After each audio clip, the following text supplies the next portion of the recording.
Football on Off the Ball. With Sky. Catch the biggest live Premier League games every weekend on Sky Sports. So football, which does go ahead this evening at Stamford Bridge, Chelsea against Spurs in the Carabao Cup semi-final first leg. Very happy to say DOMINIC FIFIELD of The Athletic is with us. Hiya Dominic, great to have you on. Thanks for having me, Joe. How are you doing? Yeah, very well. Few things to chat to you about here of interest. We'll get on to Conte and Chelsea, which you've been writing about in The Athletic, and his departure there and the fallout is really fascinating, you know, and full of time to look back on. But why don't we draw the parallel between unhappy striker doing unauthorised interview in want-away vibes and talk about Harry Kane and the overlap on Gary Neville, because Lukaku seems to be a bows in it for now. Harry Kane this season is an interesting figure. Where is he in your view? There was a time not so long ago against Manchester United when his touches and his losses of possession were being booed by the Spurs home crowd. I think he's getting back to something more recognisable as Harry Kane. I think Conte has definitely had an effect in that regard.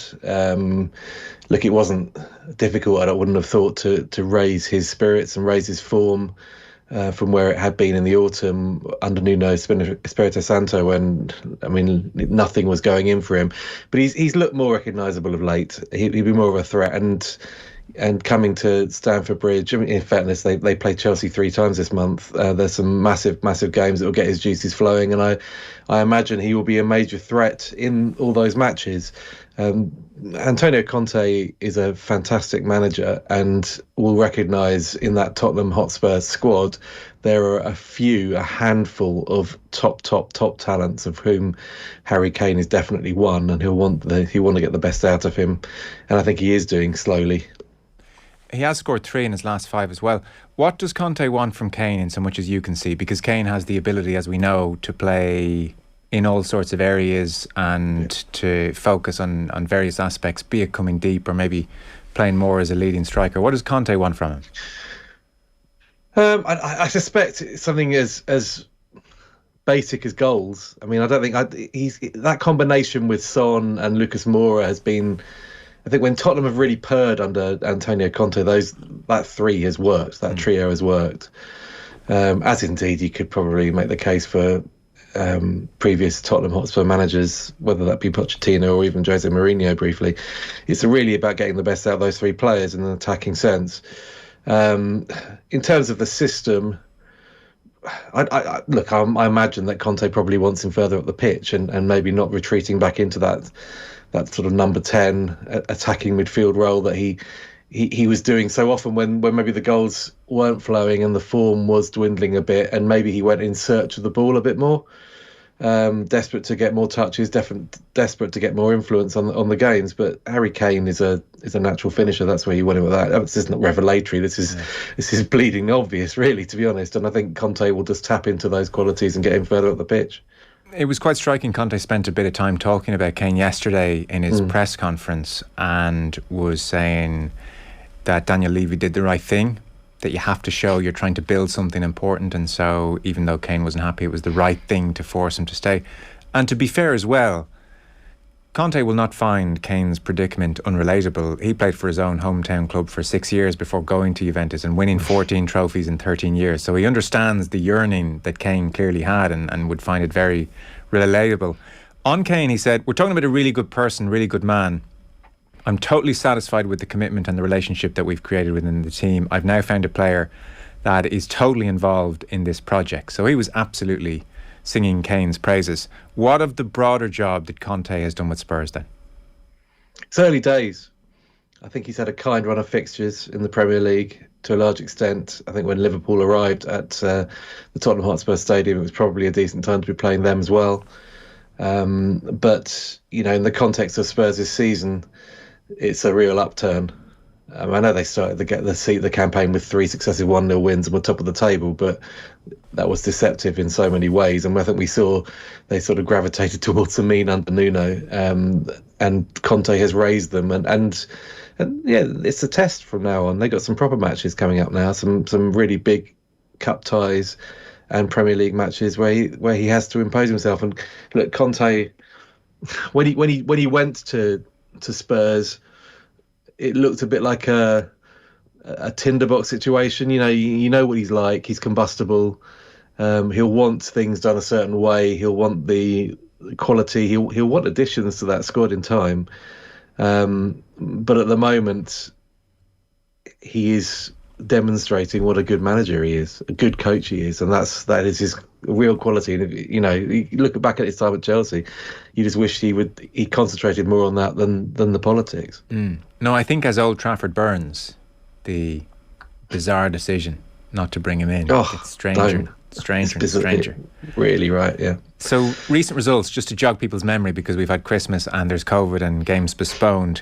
If we take Spurs in December, just to get us to this point, 3-0 win against Norwich. As you said, the fixtures have been kind in the main, but 3-0 win against Norwich, 2-0 win against Brentford. And then this period which, at the end of the season, when you're doing your look back on the year for the Athletic and talking about Conte, this period where the Leicester game, the Brighton game and the Rennes game were all postponed, gave him a period of time to work with the squad. All cancelled at the start of December. And so since then, they have pitched up with that 2-2 draw with Liverpool on the 19th of December, where I think everybody took note of the graphic that on average now suddenly Spurs were running 14 kilometres more per game. So 2-2 draw with Liverpool in a fantastic game. Then they beat West Ham in the League Cup. Then they beat Palace 3-0. Not a bad Palace side at the moment either. 1-1 draw with Southampton, and then winner at the death against Watford last day out. So all in all across December, draw with Liverpool and draw with Southampton aside, it's been wins all the way, and that period of time for him to really work with the team. So you'd have to say, all things told, as they head into January, that's really excellent. Unless he emerges from January thoroughly fed up with the lack of investment. Might be a bit too soon for that. He must know what's coming, surely. I would say that, I know it's easy to see postponed games as an opportunity for managers to work with their players, but I'm not sure how many players he would have had to work with. The isolation rules, and depending on the number of cases you've got and who has caught the virus, it's not easy. It's disruptive. He's not had a situation at any club really in recent times who haven't been playing in Europe, who haven't had a clogged up schedule in some ways. And you can go back to the first season at Chelsea when he had 3 weeks. They weren't in Europe that year. They'd finished 10th the year before. That was his opportunity to get his ideas across and to get them running and to get them working in the way that he wants them to. I don't think he's had that opportunity at Spurs yet to do that. And weirdly, the fact that those 3 games have been postponed, okay, the European one won't count for anything now, but the 2 other games have got to be fitted into a fairly crammed schedule. So it may be that they catch up with them later on in the season, but it's all about instigating some kind of progress there after the sort of lull under Nuno, and I think he's got that. I think he's kick-started it, and let's see how he does in these harder games and the proper tests to come. So his return to Stamford Bridge prompted you to write a brilliant piece for The Athletic, just remembering, I suppose, the initial success and then how protracted and painful the fallout was. I hadn't fully remembered. I presume we would have covered it at the time here on the show, and so I would have known, but I just hadn't remembered that the legal case with Chelsea, 2 tribunals, went on for 18 months after his departure and resulted in a £26 million payout for Conte and for his staff, the highest payout ever of that nature in football history, the most expensive sacking in football history, as you say in your piece. Conte arrives 10th the previous season. 2017, he prompts this real arms race now where you have to finish with 90 points plus to win a Premier League by pitching up with 93 points, and they were 10th the previous year, as you say, and went on to win an FA Cup in a doom season the following year.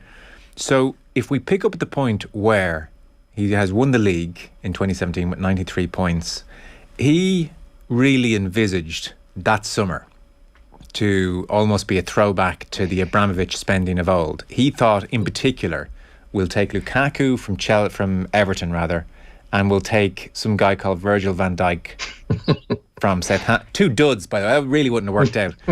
So he told the Daily Telegraph in November 2020, a couple of years on, he said, with these 2 players alone, we would improve my team by 30%. And he wanted a few others. Kyle Walker, who went to City for 50 million.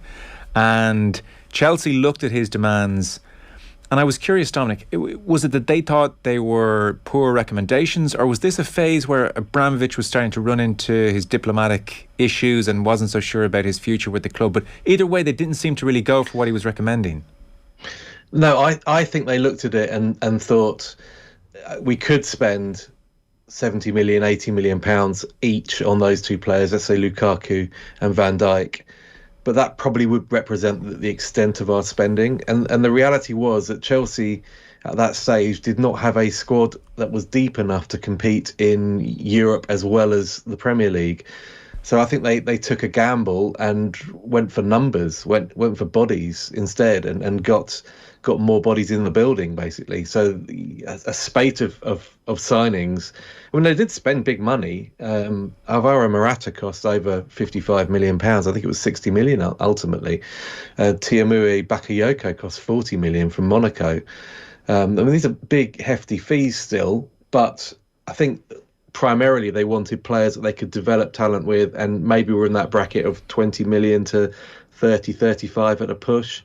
And then bolster numbers. Conte looks at those numbers like dirt on his shoe, frankly. well, to be honest, with some of the signings they made that summer, I think a lot of Chelsea supporters might do now as well. Yeah. It wasn't successful. It was a difficult time. It was also a time when Chelsea was still sort of working along the lines of one in, one out with transfers. I mean, Nemanja Matic paid for Bakayoko, for example. Diego Costa effectively paid for Alvaro Morata. If you're going to suddenly lump in a Lukaku, who at the time Everton were quoting them £100 million for, and Virgil van Dijk, who went in the end, 6 months later, he went for 75, I think, to Liverpool. I mean, they'd have had to sell the rest of the squad probably to fund those two, so it wouldn't have worked. But you know, it was the beginning of the end when these players weren't coming in, and at the other end of the scale, he went for Fernando Llorente at Swansea. We'd worked with at Juve before, who I think ended up going to Spurs for about £11 million, but he was in his 30s, mid 32, I think he was at the time. He was going to be a squad player under Conte, and the board objected for different reasons on that one. You paint a brilliant picture in your piece where you say, over this summer, Conte was on holiday in Italy, and the club were subjected to a barrage of text messages, emails demanding updates on incoming deals. Then once it had become clear that his preferred targets were unlikely to be delivered, there was silence. For around 10 days, the club's attempts to contact their head coach came to nothing. Calls to his mobile rang out. There was radio silence on emails and texts. That may have panicked them into rushing through an improved contract when Conte eventually resurfaced. I'd forgotten this as well, that he sulks for 10 days, radio silence, they panic, he's just won the league. Fans are not going to take to Conte leaving the club. So they give him a new deal, which isn't actually an extension of his years at the club, it's just a pay rise. So was that everybody kind of looking at each other saying, this thing's doomed, we know it's doomed, let's just try and keep the show on the road in the short term? I think so, yeah. That was the impression that we got at the time, and I think when you look back at it in hindsight, it was definitely the case. We're not going to prolong this stay. We're going to give him the pay rise that he deserves for the remarkable achievement, and it was remarkable to win that title the previous year. But we know this is finite. We know where this is potentially going. There's a lot of suspicion already being generated at that time, and bearing in mind also, this was in the period around the time of the infamous Diego Costa text, where he messages Diego Costa and explicitly says to him, "You're no longer in my plans."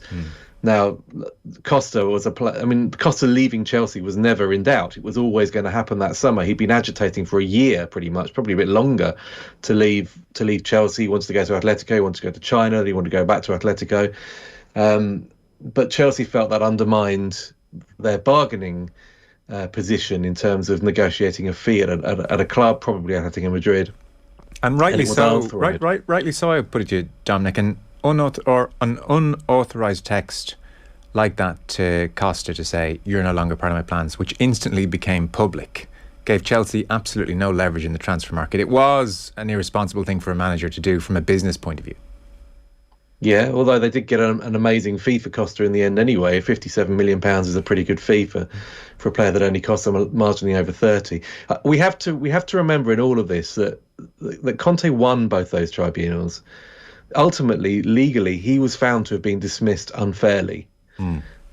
that's the employment tribunal in London. The second of those two cases, he got ordered the maximum statutory fee that he could get, which is about 85 grand. So nothing. He wasn't doing it for financial reasons. He only got 26 million pounds with his staff for the previous one. So that was him just reminding the world that actually he was sacked unfairly. Chelsea chose to sack him with a year left on his contract. So we have to. That has to be the caveat for all this debate. I mean, we can talk about the conduct, etc., and the texts. Again, he would argue that everybody in the world knew that Diego Costa was leaving that summer. Diego Costa made it so obvious he was going, but actually, the most unsettling thing about it all was the way that it dragged through that season. And I think there were periods when the results were deteriorating, particularly after Christmas. They got hammered at Watford in one of the most pitiful performances a Chelsea team's mustered in many a long year. He just felt like dead man walking for such a long period of time, and yet nothing happened. It was complete inertia.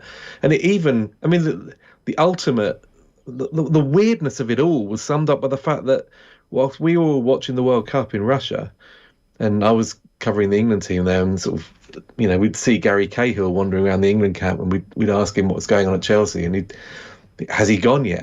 Was the sort of the tone of the conversations with a lot of Chelsea players at that time, because they all expected it to be confirmed at any minute. The irony was that Conte actually began pre-season training with Chelsea the following in 2018-19, and he took that first 3 days of training, which just seemed baffling. Well, let's talk about the case, because I know for one thing, even part of Conte's legal team's case, they argued that allowing him to come back and go through pre-season in effect undermined his chances of getting a new club that season, and that was maybe a sign of just how toxic things had become. So the tribunal, two tribunals, as you said, and we can go through some of the claims here across these 18 months. We see managers sacked all the time. The issue here was not that Conte was sacked, I presume. It's that Chelsea didn't want to pay up in his contract. Or why did this go to tribunal in a way that basically no other managerial sackings do? Well, I think Chelsea were a bit stung by previous cases. I think Roberto Di Matteo was always the one that was cited, that Di Matteo stayed unemployed once he'd been sacked at Chelsea until his contract at Chelsea would have expired. So he took his salary effectively until the end of his contract. I think Chelsea were desperate, I suspect, in the summer of 2018 for a big club or a national association to come in and take Conte off their hands so they wouldn't have to pay any of the salary for him and his extensive staff. And, Chelsea would pay up to the moment that he basically took another job. That just didn't happen. Nothing was forthcoming. Nothing came forward at all in terms of offers. So I think their legal team went in and tried to get a compromise going with Conte, and Conte wasn't having any of it. I mean, Conte believed that he'd been sacked unfairly and was going to fight for every penny that he felt he was due, and indeed the contract stipulated that he was due. So that first tribunal, the Premier League one, was concluded in May 2019. I think that's right. Yeah. So a good almost a year or 10 months on from his departure. And you say in your piece that witnesses were grilled for hours. Every incident, minor or otherwise, was poured over in forensic detail. Like, this was an arduous tribunal. I think anybody who's been involved in any legal action, thankfully I haven't really, but anyone who has will tell you how draining and all-consuming it is. So, you couldn't totally underestimate what a stress this presumably was on all concerned. Like, Chelsea's argument was that he was in breach of his contract. That's how they were trying to wangle out of paying up, and that he had been almost neglectful of his duties. And, well, his argument, and probably I think it's transparent enough, was, well, it was the opposite. I was trying to do the best job I possibly could. Yeah, I mean, that was essentially it. I mean, Chelsea didn't like the constant whinging, basically, and they felt that was unsettling. And I think when you listen to some of read some of the quotes in the piece, and there were players that came out over the course of that season and said that the mood was unnerving, unsettling, and In that regards, it undermined Chelsea's progress. And bearing in mind that Chelsea, the league champions, didn't qualify for the Champions League at the end of that second season. I mean that team did underachieve in many ways. But as as Conte would counter that by saying, well, I turned up every day to my job. I coached. I managed the team. I fronted up to the media, and he was brilliant for us over the course of the 2 years in England with Chelsea. He did everything that was stipulated of him in his contract, and ultimately that's the legal argument that won through. But yeah, I mean the suggestions are that it was a fairly horrific experience for anybody who was called as a witness in that tribunal, being grilled by QCs. With a 3-man panel listening to and taking notes on everything you're doing, and dossiers and dossiers and dossiers of going back to every single little incident over a 2-year tenure as manager. Fairly harrowing experience for all. Excruciating, I'd say. Yeah. So a 26.6 million payout for him and his staff. The dugout at Chelsea at Stamford Bridge is on the opposite side of the pitch to where the executives tend to hang out. I don't suspect, and you make the point in your piece as well, don't suspect many of them will be making their way across just to give a quick fist bump in the corridor or a nod. They'll be staying well away from each other. This must be very embittered on that front. Yeah, I can't see anybody from the Chelsea hierarchy bumping into him tonight, or indeed at the league fixture in a few weeks' time. There is a bit of a separation there, the width of a pitch between them. In some ways, the more interesting aspect of it all will be the reception he's granted by the supporters, because I think he was really liked and cherished, and the way that he flung himself into life managing Chelsea, particularly in the first season, obviously when things were going well, he wore his heart on his sleeve, and the fans liked his emotion. They liked the way that he would leap in with them to celebrate goals, or he took the trophy to them at the end of that first season and made a point of going over and having photographs taken in front of them with the trophy. Just little things like that. People, he was endearing to them, and I suspect that there won't be many people going out there to be abusive to Antonio Conte this evening. Obviously, Tottenham Hotspur is a different kettle of fish, and there's a bit of rivalry between these two clubs.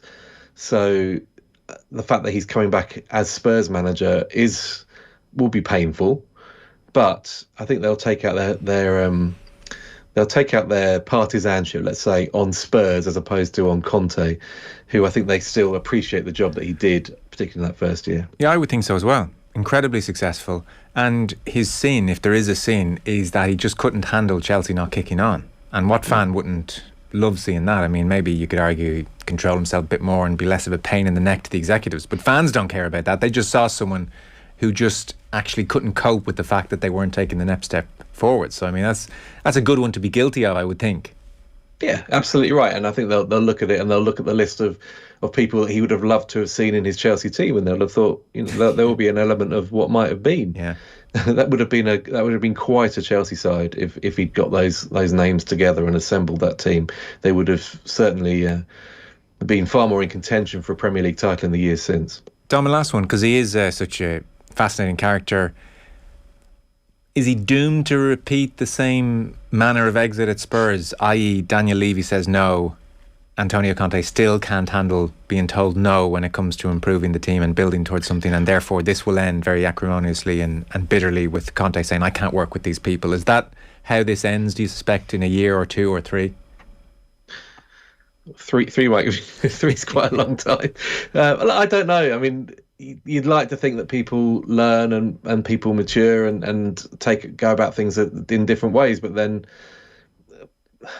I suspect that same raging ambition is still in Antonio Conte, to be honest. Yeah. And I don't know whether Tottenham Hotspur are going to be able to satisfy that. They might do. They might find ways of doing it. He may imagine if he won silverware proper at Spurs. I mean, the way that he would be, hoisted up by that team support as a hero. I mean, that really would establish him again over here, and But he's a great manager. He's a great coach. If he's given a bit of time, he can improve. He can improve players. So he may not have to spend huge amounts to win silverware. But challenging for a Premier League title would require surgery that I suspect even Tottenham Hotspur would struggle to do. Yeah. Well, people can read your piece in The Athletic. DOMINIC FIFIELD, thanks so much. Much appreciated. Thank you, Dom. You're the best. Cheers. DOMINIC FIFIELD there. And our football coverage here on Off the Ball is brought to you by Sky. Catch the biggest live Premier League games every weekend on Sky Sports. Football on Off the Ball. With Sky. Catch the biggest live Premier League games every weekend on Sky Sports.